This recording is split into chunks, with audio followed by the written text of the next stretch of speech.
আজকে আমাদের সকলের ঘুম ভেঙেছে ঢাকির আওয়াজে, কারণ আজকে আমাদের বাড়িতে মা অন্নপূর্ণার পুজো। আর তাই দাদা ভোর ভোর চলে গেছে ঘট চান করতে। আর এইদিকে বাড়িতে মায়ের পুজোর প্রস্তুতি স্টার্ট হয়ে গেছে। সবাই ফল কাটতে বসে গেছে, কে থালা সাজাতে বসে গেছে, নানান কাজ। আর যেই না ঢাকির আওয়াজ শুনেছে, রানা আর সানা দৌড়ে চলে গেছে দেখতে। আর দাদা চলে এসছে ঘট চান করে, ঘট তুলে দিচ্ছে ঠাকুরমশাইয়ের হাতে। ঠাকুরমশাই মায়ের সামনে ঘট রেখে নমস্কার করে শুরু হয়ে যাচ্ছে আমাদের মা অন্নপূর্ণার পুজো।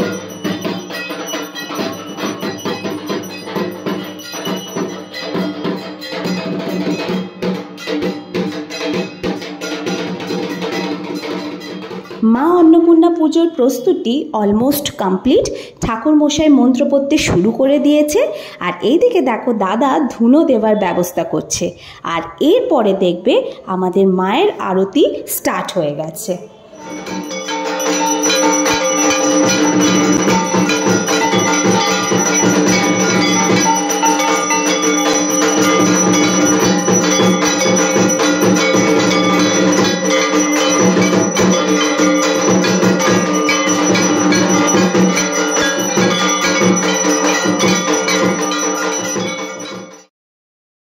এরপরে ঠাকুরমশাই বলল 108খানা প্রদীপ জ্বালাতে হবে।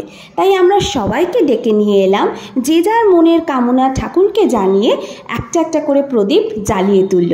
আর অবশেষে 108খানা প্রদীপ জ্বলে উঠল। আর এবার আসবে কুমারী, আমাদের মিষ্টি কুমারী, যে সুন্দর করে সেজেছে। এবং এই দেখো আমার মা কুমারীকে নমস্কার করছে, এবং কুমারী ছোট্ট ছোট্ট হাত দিয়ে মার মাথায় হাত রেখে মাকে আশীর্বাদ করছে। যারা যারা পুজো করেছে সবাইকে সুন্দরভাবে আশীর্বাদ করেছে। আর এইখানে চলছে হোমের প্রস্তুতি।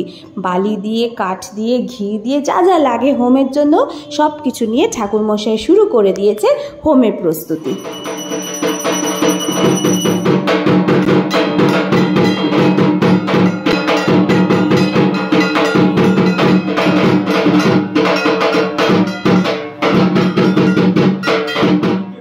এবার সময় মায়ের ভোগের, তাই মায়ের ভোগ নিয়ে চলে এসেছে।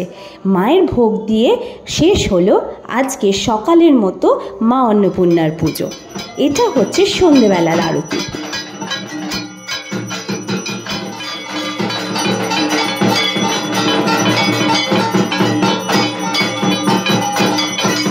দেখতে দেখতে সারা দিনটা কেটে গেল। মায়ের কাছে কামনা করি মা যেন সবার মঙ্গল করুক।